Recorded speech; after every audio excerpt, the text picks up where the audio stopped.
Bonjour Mohamed Saïd Qarrouk. Merci d'avoir accepté l'invitation de Média 1 TV et particulièrement de cette édition matinale. Vous êtes professeur en climatologie à l'université Hassan II de Casablanca.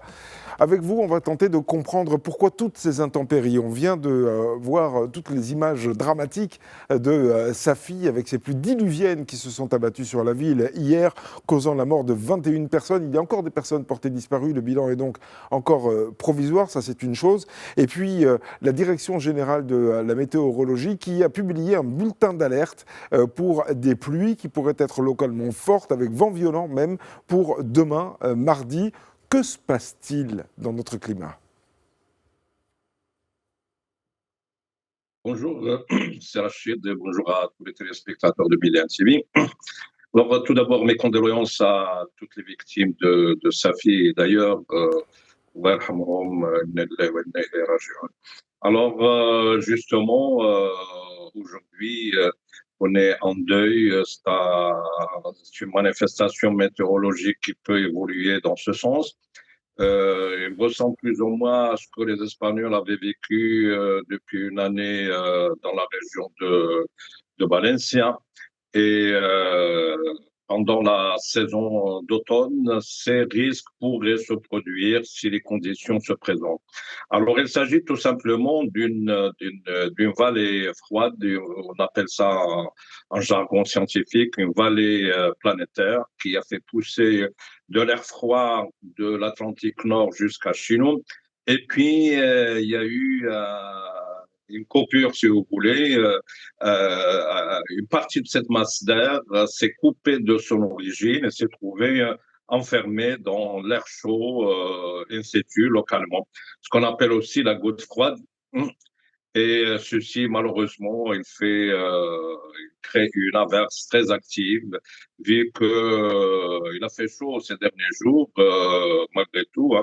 Il y avait beaucoup de vapeur d'eau dans l'atmosphère, ce qui a créé ce déluge, des précipitations très intenses, dans un milieu où l'infrastructure ne peut pas absorber tout ceci. Et donc, ces inondations, malheureusement. Voilà. Oui, alors c'est relativement localisé, c'est-à-dire que ça n'a pas dépassé un certain périmètre. On a l'impression que c'est un déluge qui s'est abattu sur la ville de Safi et ses alentours.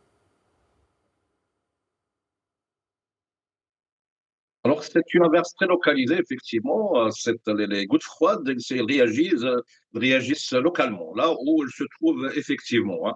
Et donc, s'il y a de la vapeur d'eau, s'il y a une chute brutale de la température dans les hauts cieux, il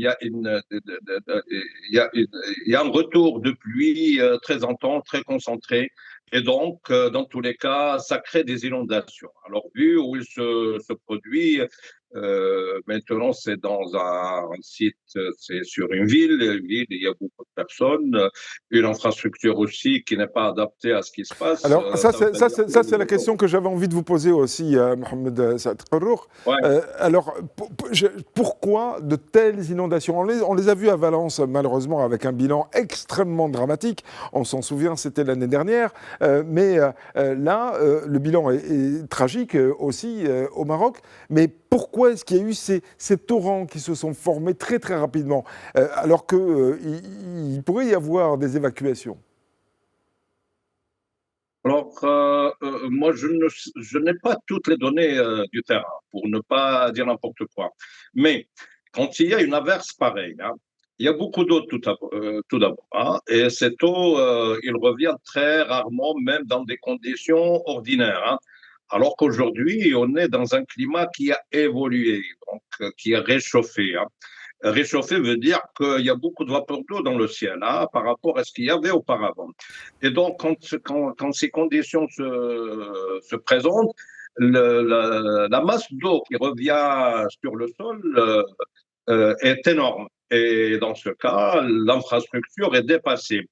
Alors que deuxièmement, il faut rappeler que nos infrastructures, d'une manière générale, au Maroc et ailleurs, ce sont le cumul du 19e et du 20e siècle. Donc, elles ont été développées dans des conditions climatiques et météorologiques complètement différentes. parce que ces infrastructures, elles ont des charges techniques, elles ont des seuils de comportement, etc. Mais ceci aujourd'hui met nos infrastructures devant un dépassement. Il faudrait la réhabilitation de ces infrastructures, de manière générale, que ce soit au Maroc ou ailleurs. C'est pas seulement une question de maltraitance ou d'un entretien qui manque ou quoi que ce soit. Moi, je ne sais pas réellement ce qui se passe sur le plan de l'entretien. Mais loin de là, ce qui se passe aujourd'hui dépasse les infrastructures existantes. Oui, alors Alors, ceci dit, moi, si je vous comprends bien, professeur, c'est les infrastructures d'évacuation d'eau qui existent actuellement à Safi, mais aussi dans d'autres villes marocaines, ce ne sont pas des infrastructures qui sont adaptées à l'évolution du climat tel qu'on le connaît depuis quelques années.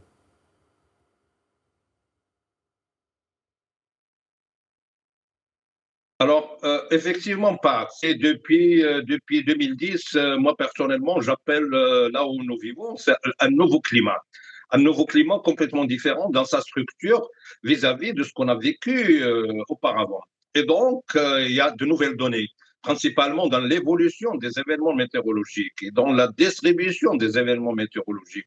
Et à partir de là, les infrastructures sont dépassées parce qu'ils ont été faits pour une mission qui n'existe pas aujourd'hui.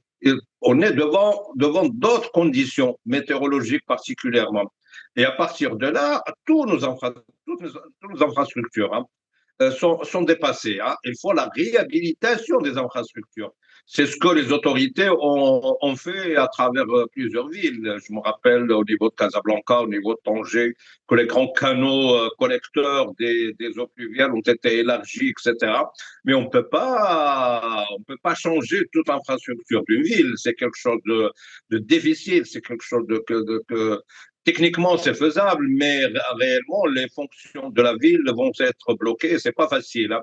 Et donc, je reviens à ce que nous avons, c'est que avec ces pluies, il faudrait se préparer à ça à l'avance et se préparer en commençant par des refuges. Hein, parce que la réhabilitation des infrastructures demande beaucoup d'argent et beaucoup de temps. Mais en attendant, la nature ne s'arrête pas. La nature, elle évolue. Il crée énormément de risques. Ces dernières années, nous avons vécu beaucoup de risques, que ce soit au Maroc ou ailleurs. Donc, il faudrait commencer par penser à sauver, à sauvegarder les vies humaines. Et c'est pour cela que je demande tout le temps à ce que les refuges soient installés un peu partout au Maroc pour sauver les vies là où il faut le faire.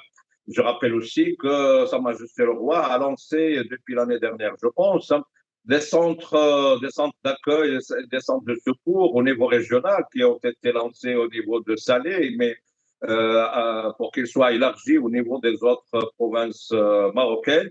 Et ceci va dans ce sens. Hein. Ça a été fait depuis le tremblement de l'Haouza. Et ça, ceci s'applique à tous les risques, que ça soit météorologique ou autre. Alors, Oui, bon, pour Mohamed revenir à Saïd ce que nous vivons, excusez-moi, je ouvre une dernière question si vous le voulez bien, parce que malheureusement on est déjà pris par le temps. Depuis tout à l'heure, les images qui défilent pendant que vous parlez, on voit parmi ces images de la neige aussi tomber au Maroc et dans des endroits qui sont peu habitués à recevoir de la neige. Là aussi, il convient de s'adapter, de vivre les choses différemment. alors, effectivement, la neige revient aussi dans ces conditions, et principalement sur les reliefs et sur les parties est et sud-est de l'Atlas. Et ici, c'est des oasis, c'est des endroits secs, c'est une infrastructure qui n'est pas adaptée du tout à ces événements météorologiques. Alors, je pense directement à ce qui se passe maintenant à Ouarzazate. Ouarzazate, l'infrastructure a été faite principalement le bâti par du pisier local, hein, c'est-à-dire Tobia. Alors, Tobia n'est pas du tout adapté à l'humidité ni à la neige. Hein. Alors, l'humidité, il est humidifié, donc il relâche. Hein. Mais le poids de la neige aussi sur les toits qui ne sont pas adaptés à la neige représente un danger vis-à-vis de tous ces habitats traditionnels que nous avons dans cette région. Alors, ici, encore une fois, il ne faut pas dire que les autorités n'ont pas fait le boulot. Hein. La région, il est connu par la sécheresse et par la chaleur, et donc les matériaux locaux sont adaptés à ça. Mais aujourd'hui, avec cette évolution, il y a de nouvelles distributions des événements météorologiques. Il faudrait agir, encore une fois, en commençant par développer des refuges pour sauver des vies, mais Oui. aussi pour développer des infrastructures qui prendront du temps quand même, et demanderont de l'argent, mais il faut le faire, hein, parce Ouais. que ce ne sont pas des événements passagers. Et ça ne peut pas attendre, puisque vous l'avez dit, ça sauve des vies. Merci beaucoup, Mohamed Saïd Kharouk, d'avoir été l'invité de cette édition matinale de Média TV. Je rappelle que vous êtes professeur en climatologie à l'Université Hassan II de Casablanca. Merci encore et excellente journée à vous.